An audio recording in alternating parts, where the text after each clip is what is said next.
Hey everyone. So this morning I just wanted to put out a quick video and kind of explain how I feel always upbeat and excited and happy.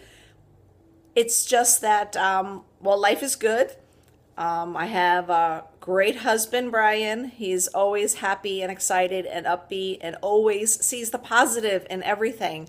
And he's really, really helped me over these last 7.5 years that we've been married to understand that. So that's one way of that. One reason why I'm always upbeat and excited. Second, I believe in the possible. People tell me things are impossible. They're not. If you have that belief, then you need to just stick with it and know that your positive thoughts will make things happen. Third is personal development. I'm reading this book here called John Maxwell, Put Your Dreams to the Test. This is a very interesting book. It really gets down deep about how you make goals and stick with them.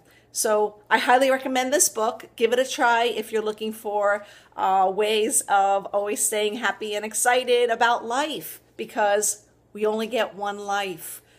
Enjoy it. Live every day like it's your last day. And trust me, you will feel always excited. Take care.